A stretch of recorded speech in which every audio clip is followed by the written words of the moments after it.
There are rules tied to our physical existence that we accept as canon.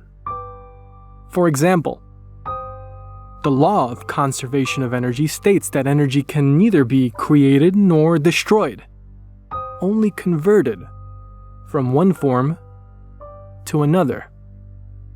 That lends itself to an interesting discussion about what happens to the energy humans devote to their belief systems.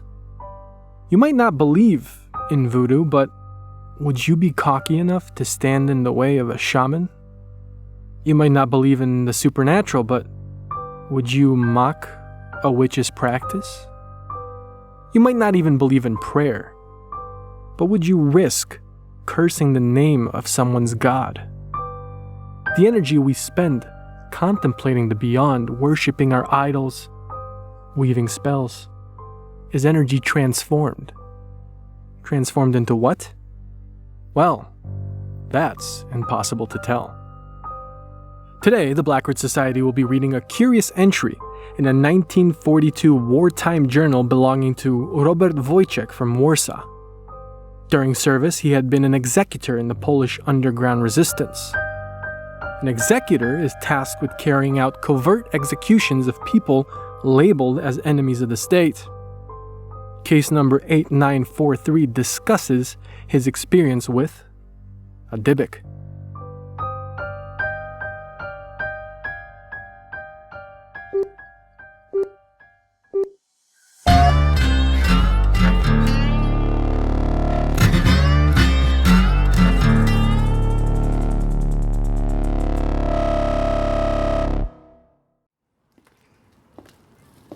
March 21st, 1942. It's been almost 3 years since those damn Germans took this city, and the streets I've walked all my life are no longer recognizable. They made themselves comfortable in our homes while stuffing us into camps and ghettos like livestock. They took our wealth and food, forcing us to scrounge through debris. Worst of all, they reserved the peace of mind for those that share their blood and swear allegiance to their cause. How much longer will we be forced to live like this? They posted another list of names today, then reiterated that any attack against them will result in these people's public execution. But it's all just a scare tactic. They'll kill them regardless. Lucky for them, I've got a list too. But the names that I have on my list are already dead. They just don't know it yet. I arrived at the Minister of Interior's house. Of course, they hung him in the first few weeks of occupation. That bastard Heinz Reinfarth took the place as his own. I heard he comes from Poznań. Fucking traitor. Rumor had it he's getting married today. All this pain. All this death. Can you believe those bastards are having a wedding? Well, I hope you're having a nice time, Heinz. Make it a good day to die. I knocked with my left hand, right hand in my pocket, clutching a grenade. I tossed the thing through a window, get it over quick, but protocol says I have to read a sentence. I can't be the only one that thinks reading a dead man's punishment is pointless, but hey, I'm just a foot soldier. Open the door, I yelled in the best German I could muster. The terrible accent wouldn't fool them. The stolen uniform might. This is Corporal Hans Fischer on behalf of Commanding General Walter Petzel. I require an audience with the Lieutenant General. Nothing. No one answered my calls. No sounds of movement. Nothing. Just an eerie silence. I repeat, I need to speak with the Lieutenant General Heinz Reinfarth immediately regarding orders of the utmost importance. The handle began to turn, and the door slinked ajar, seemingly on its own. I pushed it open and stepped through the threshold. Inside, a heavy silence hung in the air, mixing with the smells of food and wine. Perhaps everyone was upstairs. This is Corporal Hans Fischer on behalf of Commanding General Walter Petzel. I require an audience with the Lieutenant General, I repeated, my voice booming throughout the loftiness of the empty home. Yet as the echo subsided, ominous silence draped itself over once more. Strange. The sound of glass breaking rang from one of the back rooms, causing me to draw the hidden grease gun strapped underneath my coat. I followed the noise to its source. There, in front of the sink in one of the bathrooms, stood a middle-aged man, dressed in the attire of a waiter. He was frantically scrubbing away at his hands. They were red, rubbed raw, but he kept on washing them, muttering a prayer in Hebrew under his breath. Dangling from around his neck was a silver chain with the Star of David on it. He's a Jew. What's he doing here? What's your name? What happened? Where is everybody? I flooded him with questions, but he was lost to mania. Nothing was getting through. I placed my hand upon the man's shoulder in an attempt to console him.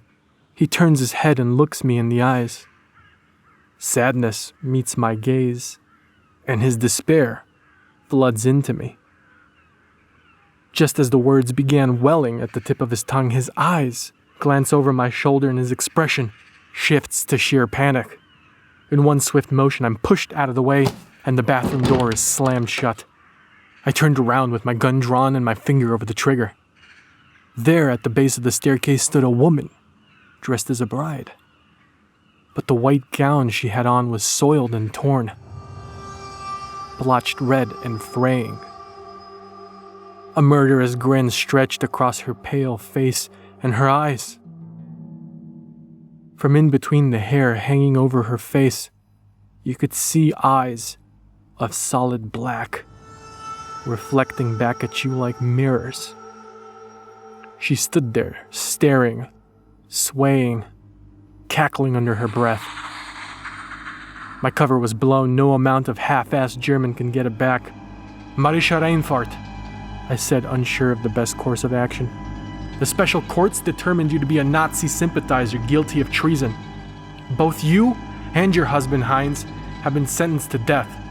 Have you anything to state? Nothing. Have you anything to state? I repeated, shaken by her lack of reaction. Suddenly, she drew a large knife from behind her back and lunged at me with an inhuman screech. The grease gun ripped a series through the air. Her body thudded to the ground. Silence fell over the abode once more. My heart was beating in my throat. I stood motionless, listening. No sounds of panic. No sounds of commotion. The bathroom door unlocked and I glimpsed the coattails of that Jewish man running for the exit. Should have run as well. The whole block likely heard those shots, but I had to be sure I wasn't just abandoning orders. When else would we get a chance to have this many krauts in one room? So, I inched forward, climbing the stairs to the top. On the second floor was the reception room. From it wafted a smell so rancid it'd make you squint. Everything in my body told me to turn around and leave, but stubbornness carried me inside. The place was decorated for a wedding. Half-open presents lined the big table in the center of the room. I froze in place at the sight of dozens of people sitting in lines of chairs facing away from the door. Though their backs were towards me, I could see they were limp, slumped over, still. Very still, not even breathing. Cautiously, I stepped forward until their faces were in view. The horror caused the prayer to involuntarily slip my lips. Their mouths hung open, jaws broken, teeth and tongues missing. Where their eyes should have been were large, hollow pits, devoid of blood or scarring. Many were repeatedly stabbed. Others were frozen in rigor mortis, clutching their head or chest. Some had seemingly no marks at all. By the head of the table lay a decapitated body. Its name tag read Heinz Reinfurt. He was laying in a pool of blood, each hand clutching a wad of colorful wrapping paper. The same paper which remained still partially wrapped around a mysterious-looking stone tablet. On the stone were carved the words, Yamach Shemo. Before my mind finished processing everything going on, I feel a searing heat hit my thigh, and I turn to see that woman standing behind me, her blade buried in my leg up to its hilt. I slammed the butt of my gun against her head. She recoiled but seemed unfazed. Squeezing the trigger, I let out another stream of lead. They all connect center mass right in the chest, but that thing shrugged it off like it was nothing. Bullet holes littered her dress. From them, blood seeped with each movement, painting the white linen an even darker red, clinging the fabric to her skin. The knife in my leg hurt like hell, but I could still stand. And one thing the army taught me is, just leave it in. The thing jumped at me. I pulled back on the trigger again, but this time was met with a dry click. The damn gun jammed. Her weight collided with mine, wrestling me around the room. She was screaming, shoving her hands in my mouth, pulling at my teeth. She was far stronger than her physique implied, brushing off punches to the face as if she was fighting with a child. I didn't stand a chance. I had to do something quick. So using all my strength, I knocked her into a nearby closet, pulled the pin of my grenade, tossed it in, locking the door. They didn't hear the gunshots. Every Nazi within a mile radius heard that. Curiosity convinced me to peek inside against my better judgment before I ran. Just as expected. Nothing left but bits and pieces. In the end, I somehow got away safely. My uncle would always tell me, one should not seek to discover what lies above and what lies below, what comes before and what comes after. I never understood what he meant until today.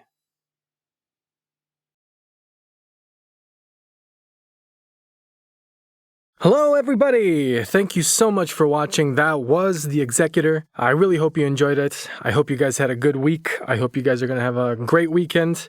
I did base this story off of a real person actually called Stefan Dąmbski. He was someone who was considered an executor in Poland.